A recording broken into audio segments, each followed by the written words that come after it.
Hello, everybody. Welcome to another 2-point webinar. We're going to make the hard stuff seem simple because we got smart guys doing smart stuff with a smart new system. DeployR is awesome, as you know. That's why you're here. Probably you're even watching this recorded because you're smart that way too. You know that we've got a lot of webinars so you can catch up and learn this stuff on your own time.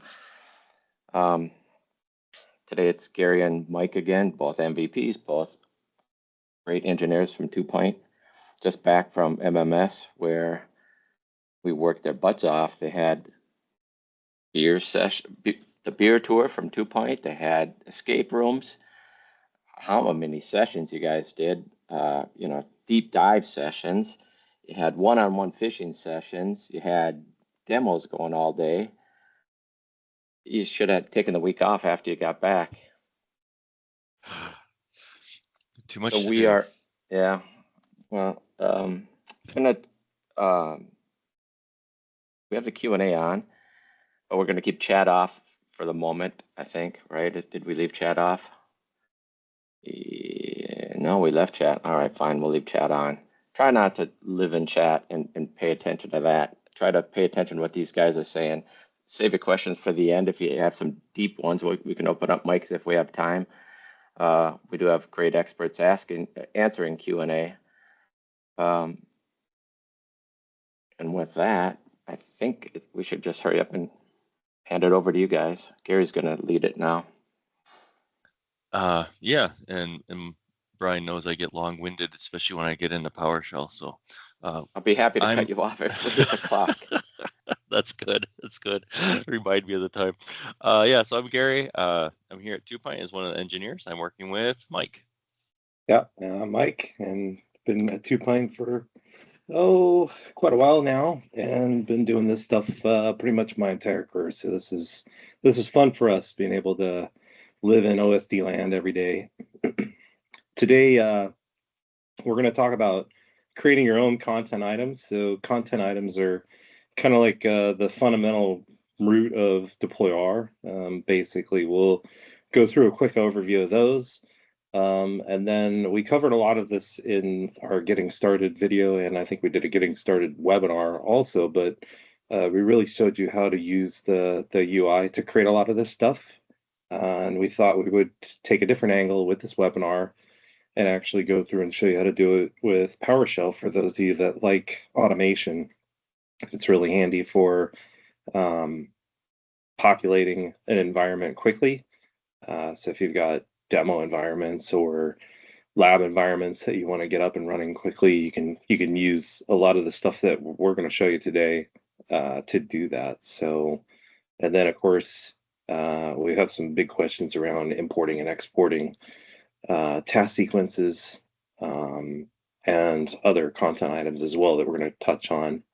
So any questions, fire away in the Q&A. We got our other smart guys, Michael and Andreas, behind the scenes, taking all those questions while we're talking away. And yeah, hopefully we can get your questions answered too.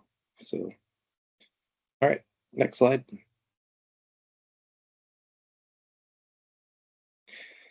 So for content items, we have 4 different types in DeployR today. We have operating systems, applications, and driver packs, and other, what we call other. So stepping through, first one we're going to talk about is, next slide, Gary. Yeah, so a content item, we have a specific type of a content item. So these can be single files or entire folders of content. You might also notice we have external URL. I don't think that's quite lit up yet today, but for now, you're going to put all of your content in one of these 2 types. So if you point to a single file for a content item, it's going to get uploaded as is, meaning if I point to my exe, that it'll just get uploaded to DeployR as my exe. Whereas if you're pointing to a folder, we're going to go ahead and actually WIM that content up into WIM file. because downloading a single WIM is much more efficient than downloading hundreds or thousands of small files. WIM files, single instance, which is nice. And they also dedupe really well for branch cache.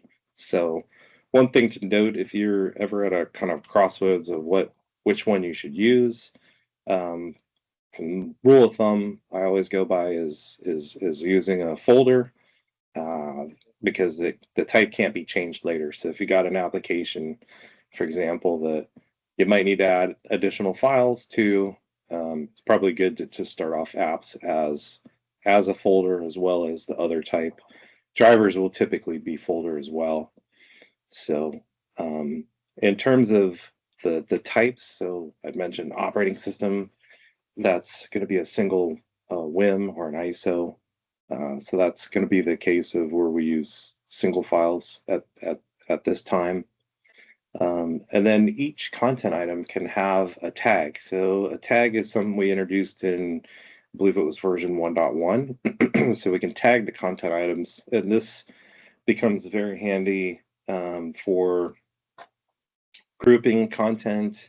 It comes into play when you're actually creating offline media as well. So we can tag that content items that we want to be included in the offline media. So it gives kind of more flexibility in terms of categorizing your content items. So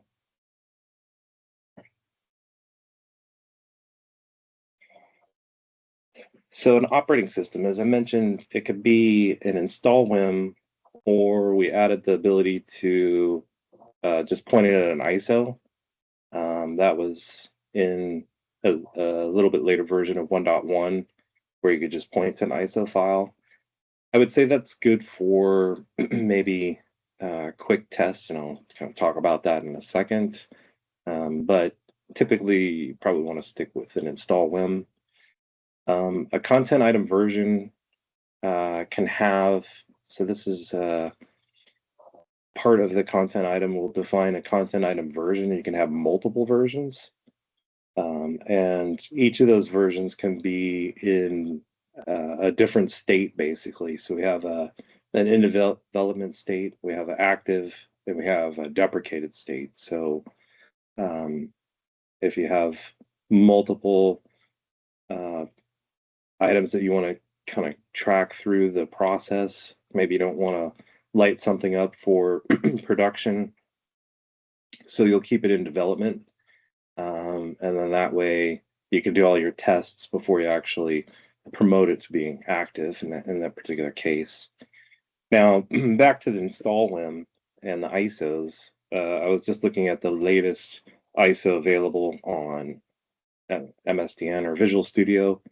The April release was still up there. They haven't published May yet. But that ISO for 25H2 comes in at 7.88 gig.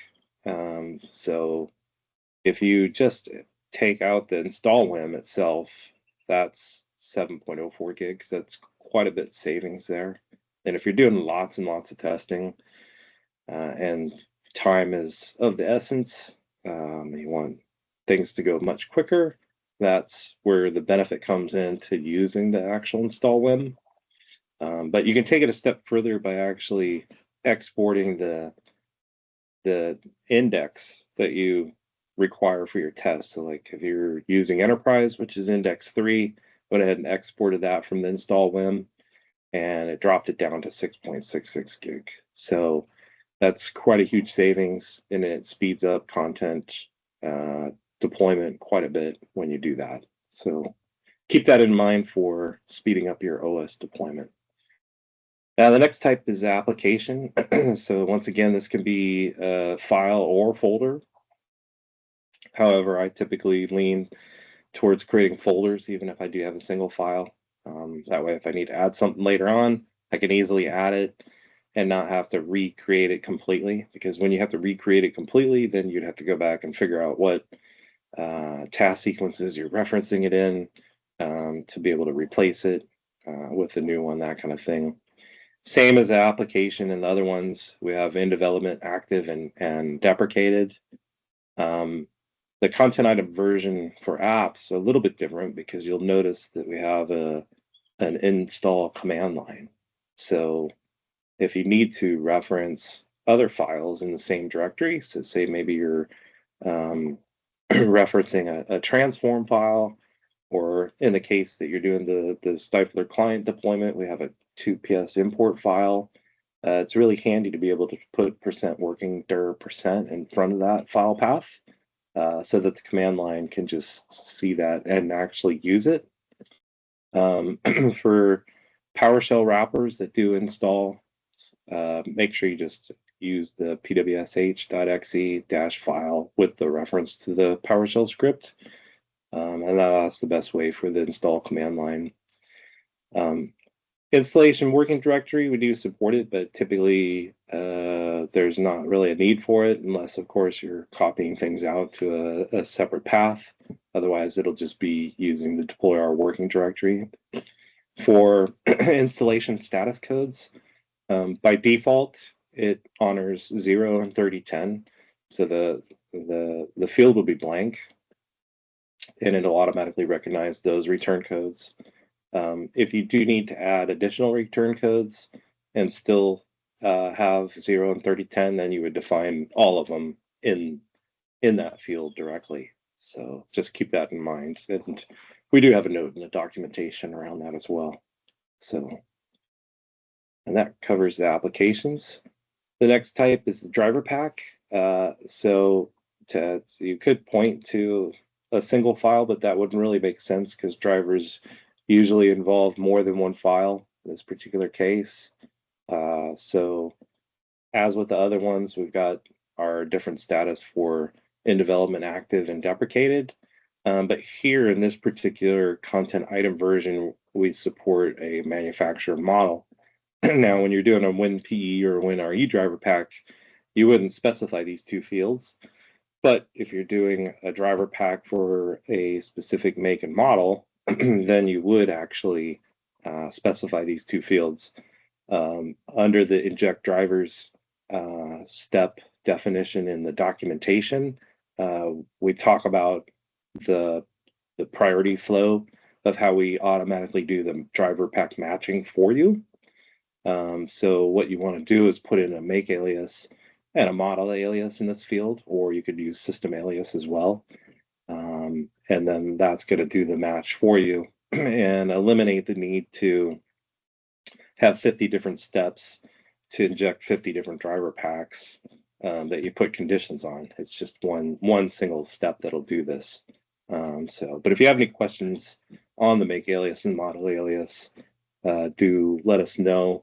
The script is documented, and we also have it on the GitHub as well as it gets installed with DeployR 2.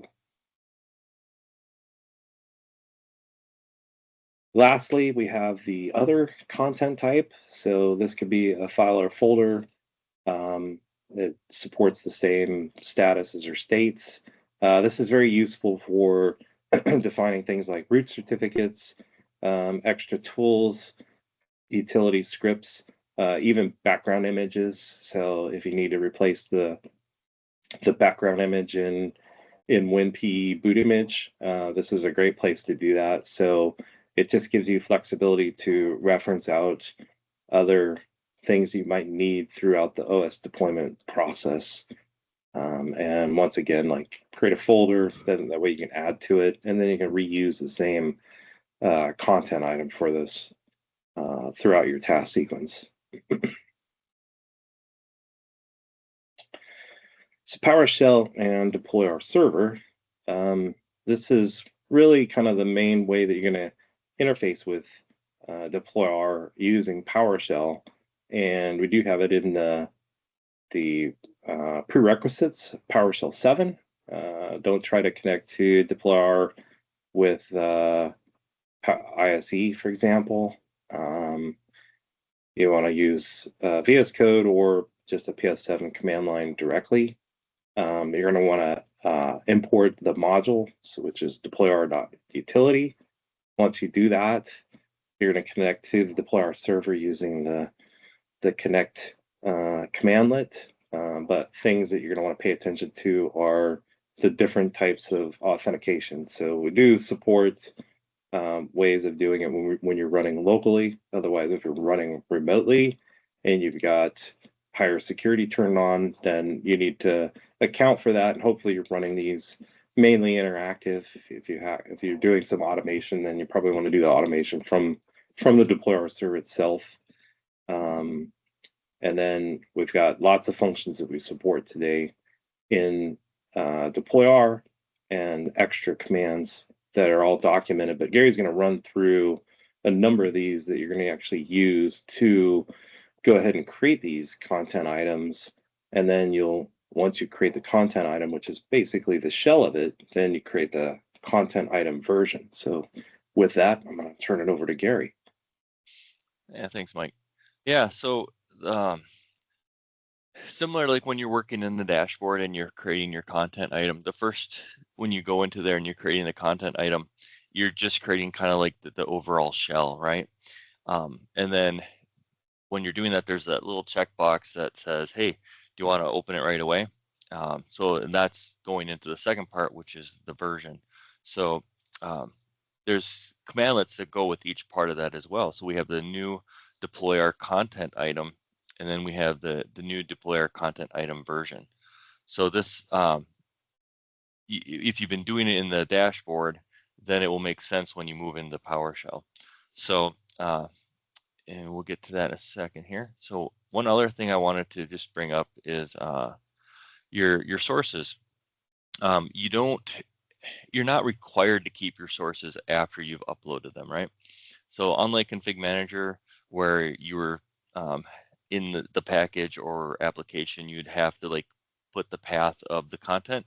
Once you've uploaded it into DeployR, you can discard it. However, I like to hang on to things. It's kind of my OCD-ness and my holdover from the old days. But I like to hold on to it in case I want to just basically for organization and replace the application, update it, keep it things later. Then I know where to find it, and or if I want to replace drivers, things like that. So I like to build out a process to just keep track of my source there. So one tip too is to enable deduplication on your content, just so you can save some storage there. Another thing is if you do get rid of your source files, it is in the DeployR server, so you can pull them back out by using like the export command. Today, all of my source examples are in my DeployR sources. So that's when you see these scripting things, that's the layout that I've chosen. All right, so this first one, I just wanted to kind of show in this form here, creating a root certificate. We cover all this stuff in like our Get Starting guide, because these are the essentials that you need for getting DeployR going and doing your first OSD. You need to have a root certificate injected into WinPE. For Community Edition, that requirement is no longer there if you're using the self-signed. DeployR Community will do that for you. But in Enterprise, you'll still need to keep doing this because of the additional options that are available. So if you're using a public CA, you don't need to worry about this because WinPE should already be trusting your public CA cert. But if in the case where you're using a self-signed cert or a PKI, you do need to create a certificate like package, a content item. So what we'll do here is point at our source file and then go ahead and create. So let me switch over. Share.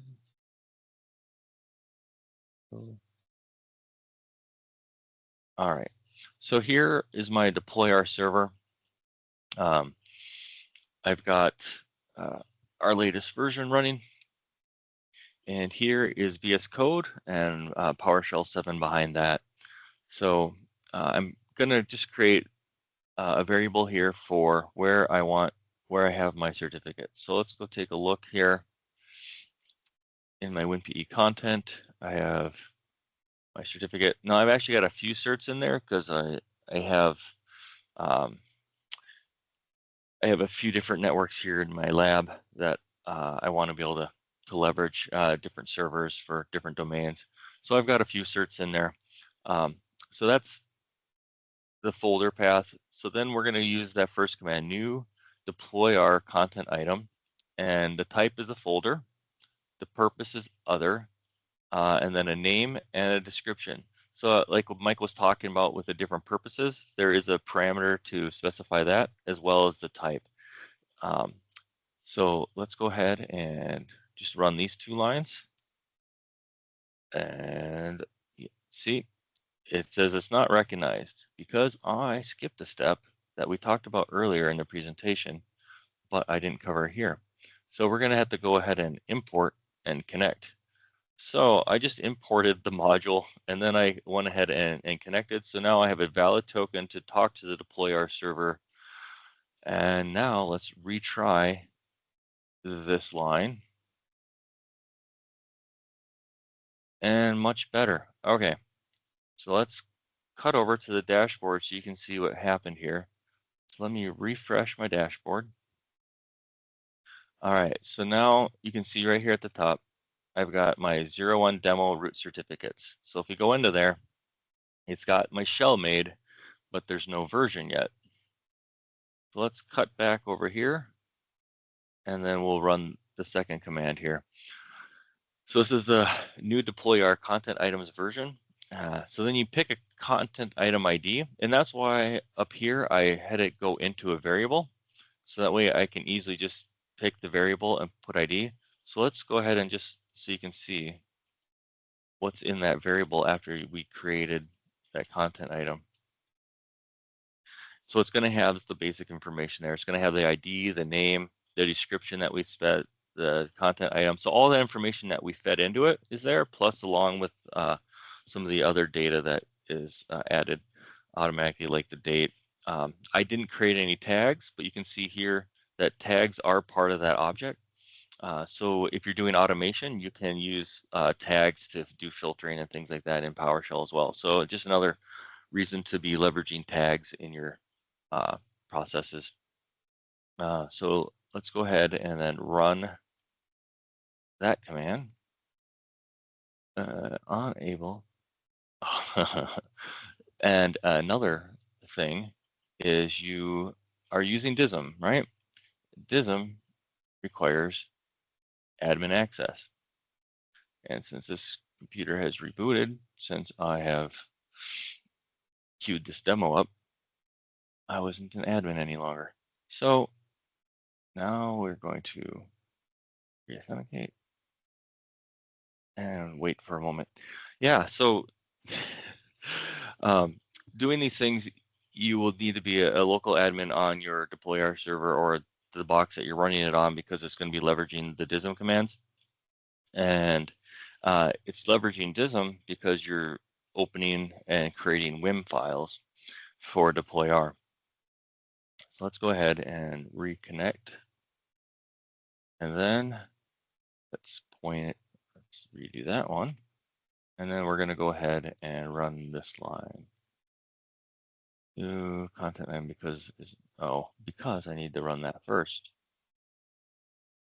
It all makes sense. All right, but now we'll head back over into the dashboard, and we're going to go back to content items. And now I have got a duplicate because I ran that certain line twice. But now it's not technically a duplicate because there are different GUIDs, which I will show in a moment. But here is the one that I just created. So it's got the content. It put those 3 different files into a WIM for me. And so then it's just going to download the one single file. And so it created my descriptions, and I'm on version 1. So let's head back here. And then we've got driver packs, right? So for WinPE, you're going to want to create a specific driver pack. I've got my drivers all here. So I've got my x64, And then I've got some dock drivers, HP drivers, and then a few Lenovo drivers. So this is just the HP WinPE driver pack that you download from them. And then my Lenovo folder is quite small because it's just specific ones for a couple models I have. So then you can see here that it's pointing at that folder.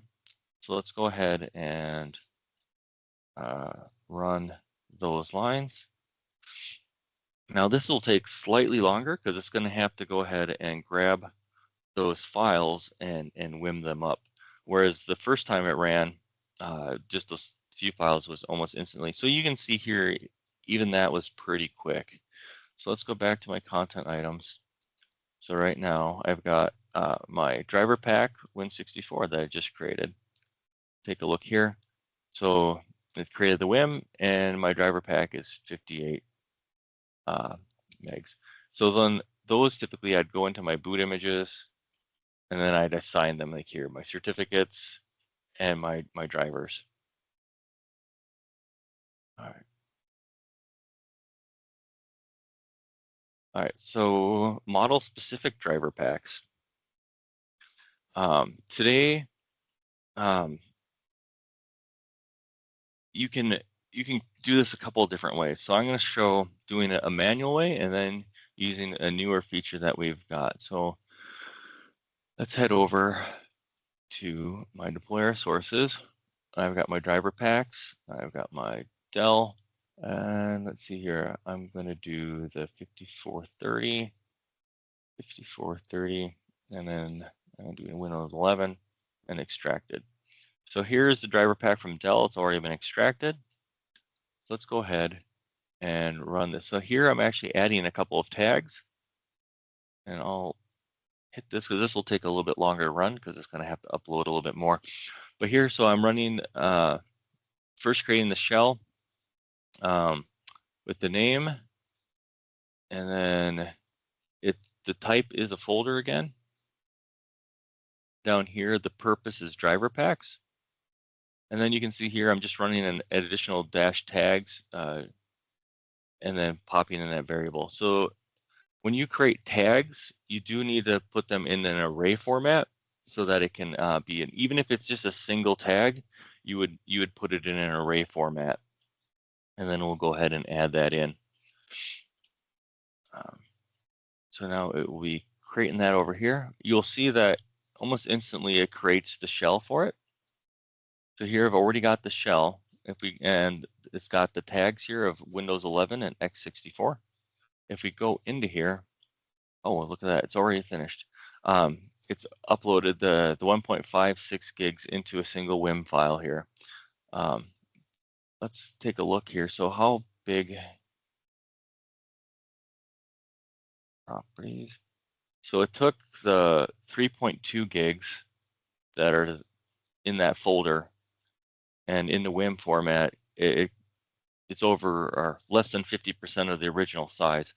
Plus then it'll branch cache very well and peer-to-peer to different devices.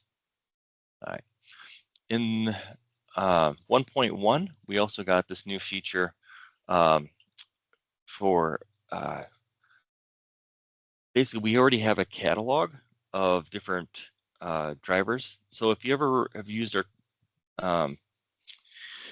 apply cloud or drivers from inject drivers from cloud step, that automatically like queries your make alias and model alias and then reaches out to our API and then determines which driver pack is needed, and then it downloads, extracts, and applies for you so you don't have to do that. So these commandlets are leveraging that same API. So I'm going to go ahead and make alias. I'm going to say it's a Dell, a Latitude 7450, a Windows 11, and a 24H2. Go ahead and make those variables. So first, we're going to look at all the stuff here that is supported that's a Dell.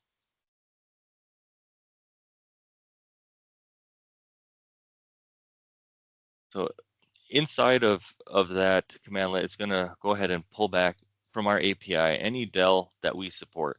So you can see that this list is quite extensive. So then I'm going to go the next step further and look for a matched model.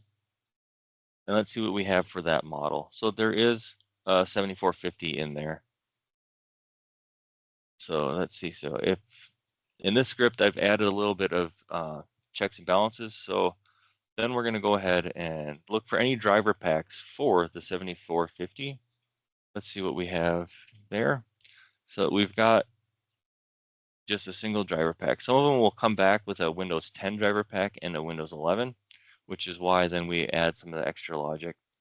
So then I wrote this script basically figuring that there'd be potential for multiple. So I'm going to go ahead and just run this else statement. 8. Oh, I got to run an if too. So all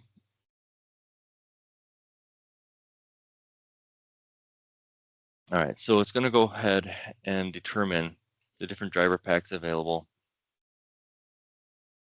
and kick off building of the driver pack.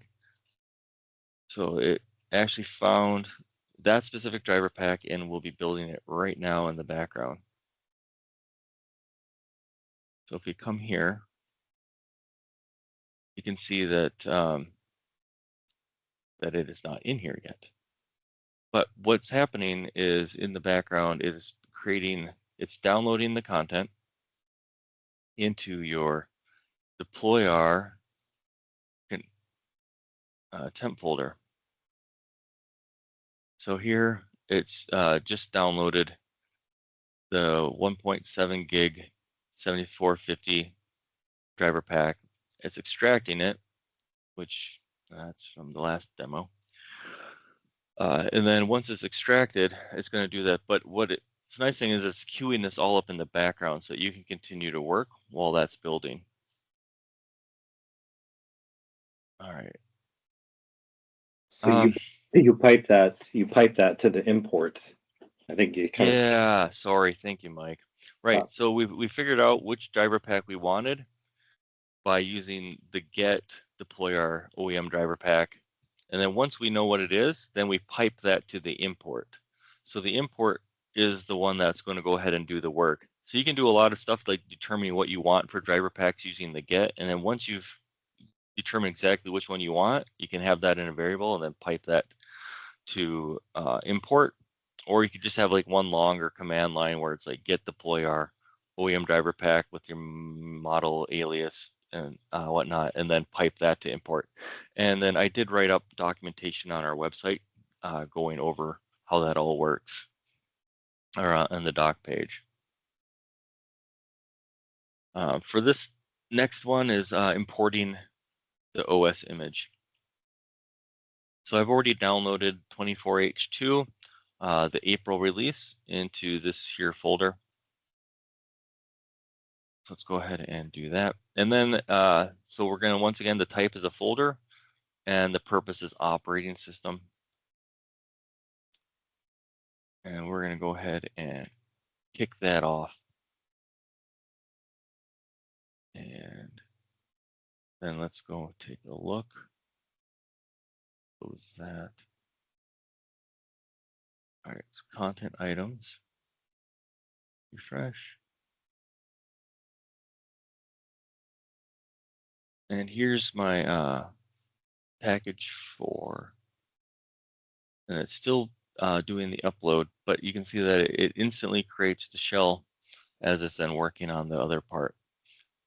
Mike was talking about the importance of doing like exporting the index that you want. So I wrote up a little bit more of an advanced thing where I'm saying my desired index is Windows 11 Pro, still use the same source folder, and then it's going to go ahead and it's going to find the install WIM that's in there. It's going to go ahead and look through the indexes that match Windows 11 Pro, and then it's going to go ahead and grab some extra information about it, export it to a folder, and then add some information. So we're going to go ahead and run this section here,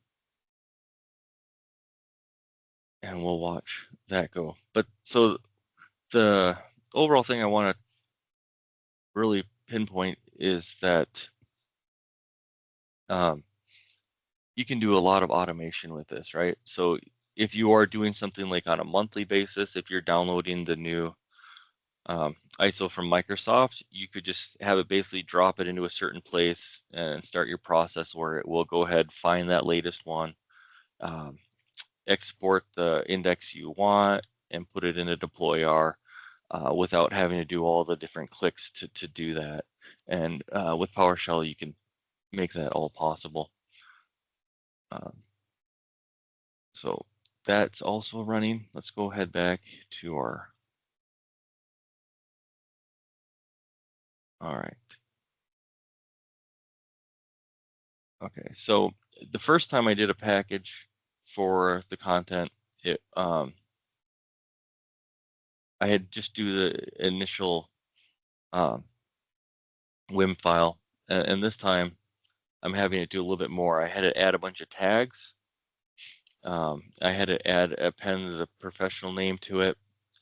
So this one here is also still uploading the file, but it did go ahead and create this extra information here, which is nice. If you're going to be supporting different editions, you can have whatever tags you like for that as well.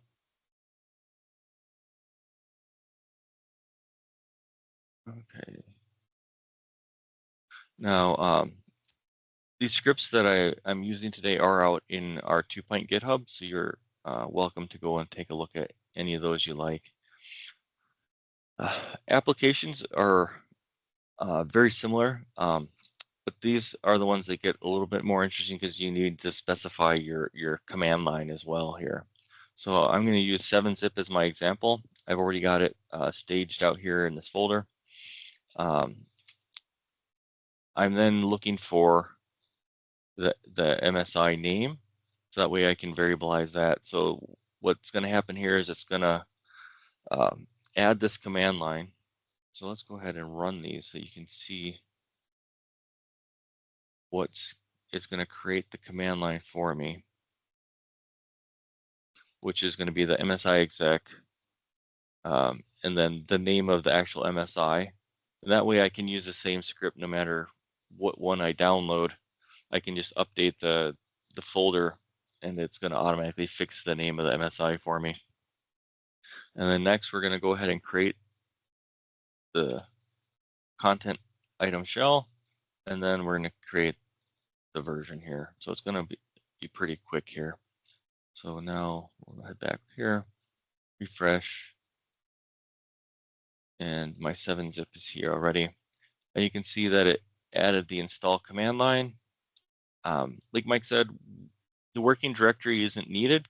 It's going to automatically default to wherever it downloaded and extracted the install WIM, or not the install WIM, but the WIM file that it uploaded.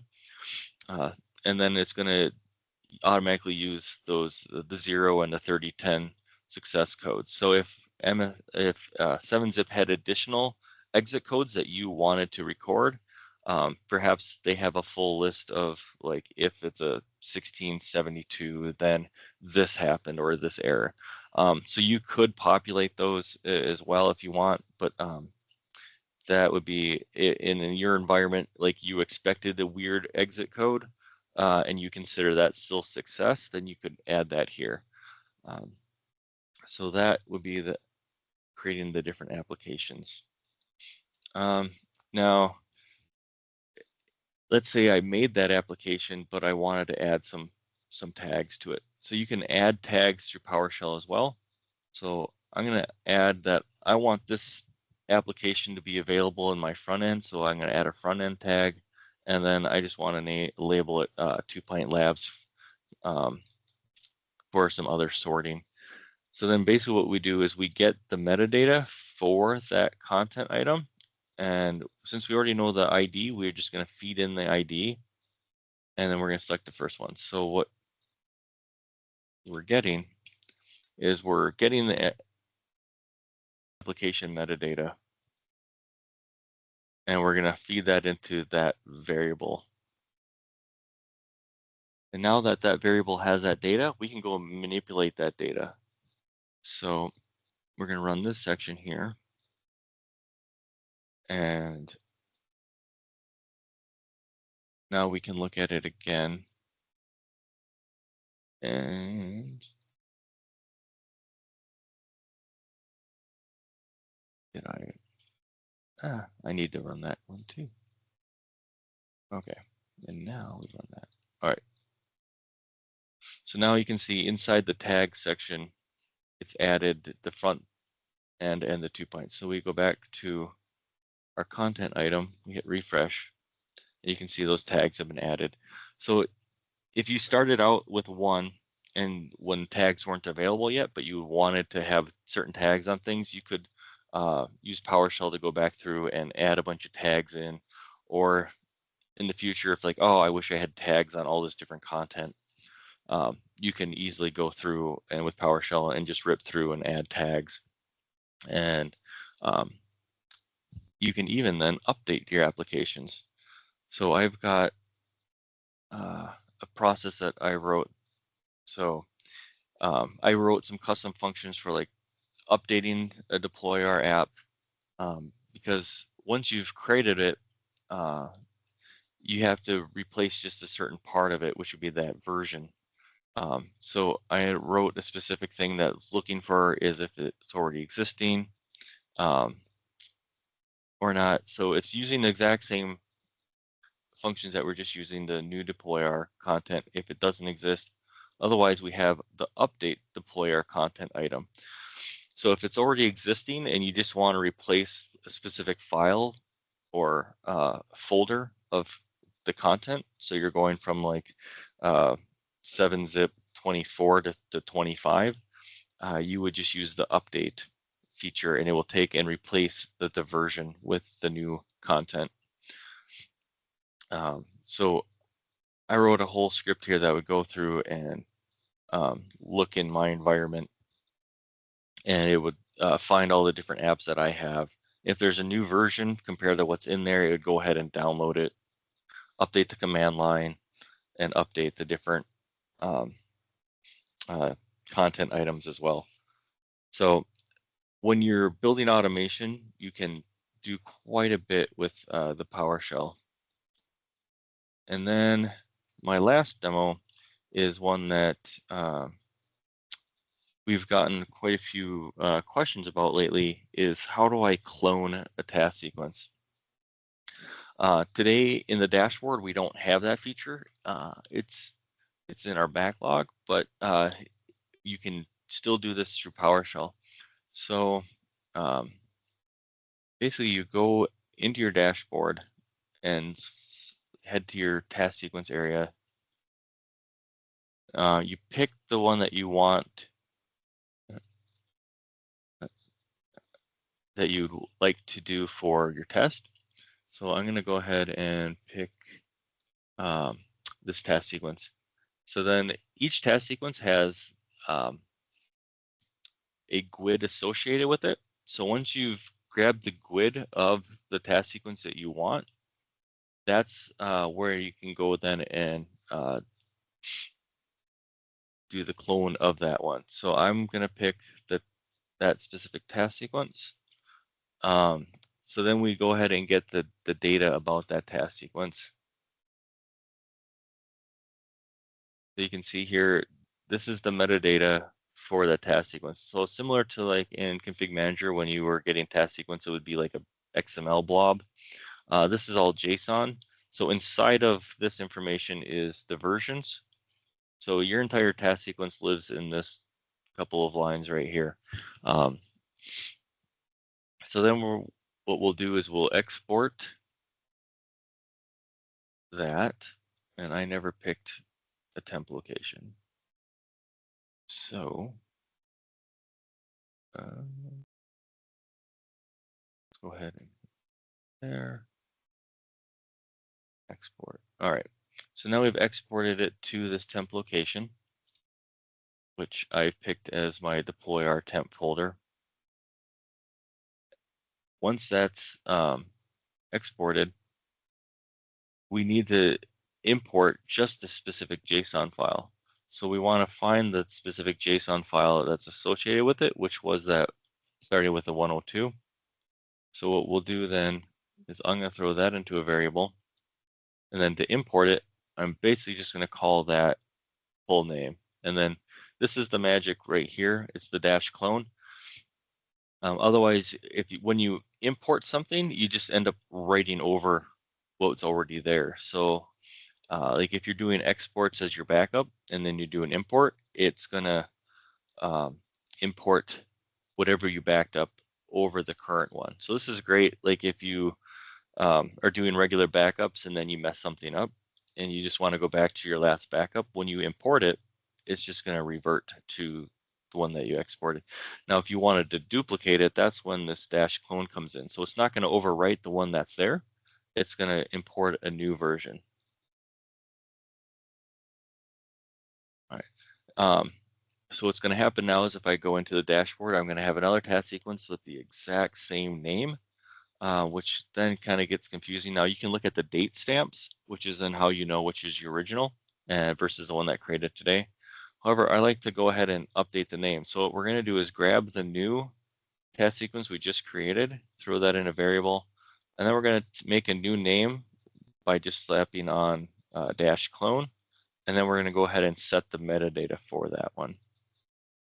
So I'll run that, and you can see here then in the metadata is now dash clone.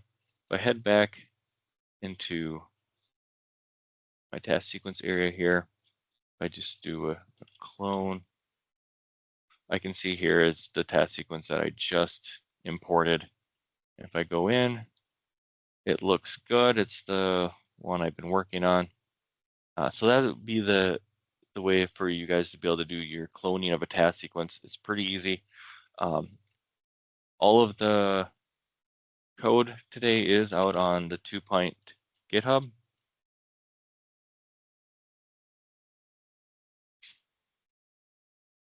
And so if you go out to DeployR and then samples, today's samples are from the webinar folder. So for cloning and then creating content items. So you are welcome to come and take any of the code and start changing it for your environment. With that, I think we're ready to head to Q&A. Awesome. We have a couple unanswered questions in the Q&A. I'll just read them to you in the order that they're unanswered. For an offline media installer, can we stage a few set of drivers and models? For example, 5 different models, so they don't need to be downloaded online during deployment? Fine, I think they were answered. It looks like maybe yours isn't updated. Well, maybe it didn't. Gary looks stumped Andreas. on that question anyway. Yeah, I didn't. I was like, I need to reread that. Andreas and Mike. And did you see that? Did the other one get answered on moving content? They are. Yeah. Thank you, Q&A. How come it's faster in Sweden than it is here in America? All right, I'm going to take people off of. You can unmute yourselves if you want to come up and ask a question, or you can ask in chat, or you can ask in Q&A. I'm sure we got 10 minutes left here for some questions. You guys are always good at answering them.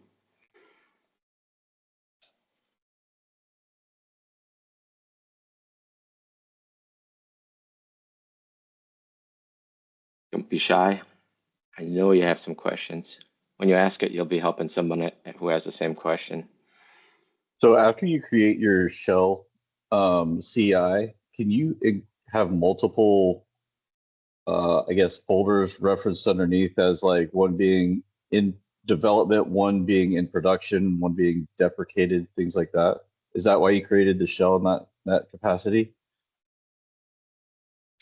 Yeah, you can do that. You could create different versions. Like you could have version 1, which would be your initial version, right? So like the number is going to increment each time, but then you can set each one to a different state. So it's really up to you how you would want to organize it. I haven't done that too much personally. I've done it with the WIMs, but I haven't ever had to go back. I could see where maybe for an application you'd have like version 1 would be the first time you do it, so then you'd end up setting that to production, and then as like a new version of the application comes out, it's still the same shell, but then a new version number, so it'd be version 2, and you'd set that to what is it? In development. Yeah, thank you. In development. So you can do your testing in the task sequence and setting it to in development. And then once you're ready, you can take your version 2 and set that to production, and take your version 1 and set that to deprecated. So you can do that. Otherwise, you could just create different apps and just label them different. So it's really, it's all possible no matter what you want to do.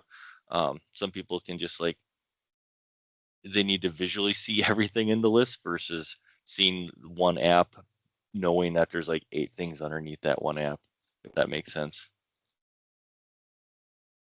Yeah, for sure. Thank you. Hey, Gary, you want to pop up the resources slide? Yeah. Present in Teams.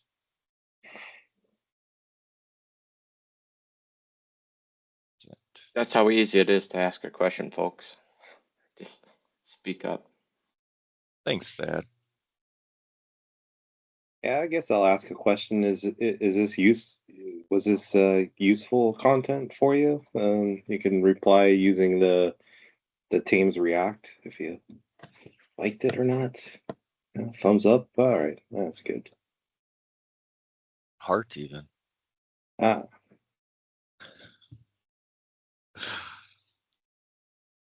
Good. Yeah. So just here's a couple of DeployR resources. Obviously, we're working really hard on the documentation to keep it updated.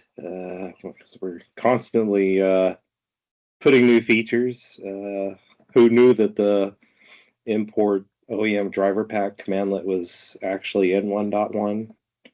I don't know that we ever had a 1.1 webinar overview. We probably should have given one. But yeah, that kind of secretly snuck in there, and unless you were reading the release notes, you probably didn't know it was there. It gets even more interesting with 1.2. So keep an eye out for that, because that should be around the corner real soon. But yeah, if you are looking for stuff, don't forget we've got a knowledge base out there that you can do searches on. We do post all of these to YouTube along with our installation and getting started videos. We have a pretty active Reddit group that's coming along nicely. And then as well as a place on the WinAdmins Discord too. So those are all resources for you to leverage for DeployR. Have you any thoughts about bringing back a sort of an old school forums type place? I know there's a bit of a trend to go, stop putting everything in Reddit and Discord from some places. I have to give that some thought. It's been discussed a lot around the different types of collaboration. I think when we started all of this, the forum was considered completely dead, so that's why we didn't go forward with that. But within the whole software as a service dying and the change of world, forums are starting to become more, but we'll probably see. We'll also discuss having an email list as well, or other things. But if you have any thoughts or good recommendation for us, please let us know. I, for one, would love to see an old forum style come back. What is old is new and new is old. Yep. I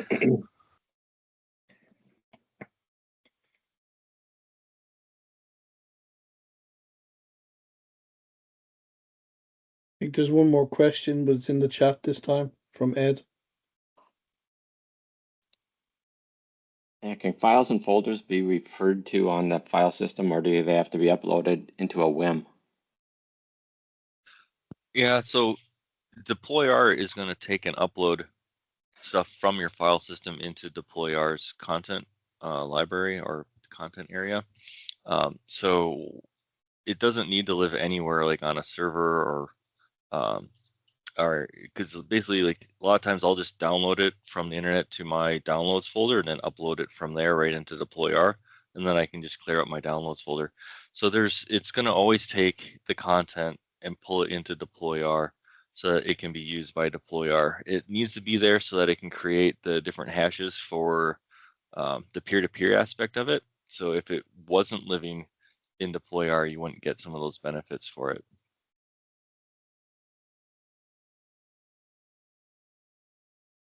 But if these are out of custom PowerShell files that need to be CM controlled, are these? No, right? No, it's just regular PowerShell. Yeah.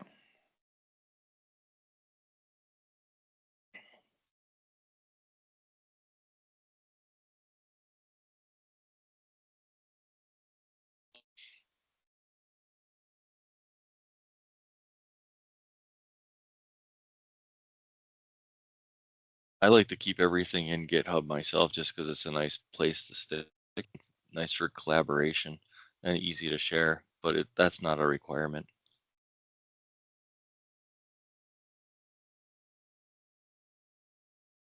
So you guys mentioned your ability to search OEM driver packs and to pull those in. Specifically for Lenovo, do you have the ability to look for where they've split the driver pack into like a core set of drivers and then also into the video drivers, like additional packs that they've created? I think you and I are going to have to talk later, Thad. That is not ringing a bell. I think right now we're just All right. going through the catalog, the generic Lenovo public catalog, and finding whatever one is associated with the model and pulling that in. If you've got additional things, we're happy to talk though to see what we can do to work with you. I think that's been put into the catalog, but we can chat offline. I was just curious if y'all seen that bit. So thanks. I think there are some discussions with the actual Lenovo factory team as well that might come into play. So we'll see what we can do. All right, that takes us to the top of the hour. It's a good session, guys. Super informative. I guess there's no more questions. We'll just wrap it up. Thank you. All right, well, you guys have a good one. We'll see you next round with these guys. Gary and Mike, thanks for a great job. I thought that was super informative. Thank you. Thank you. All right, you guys have a good day.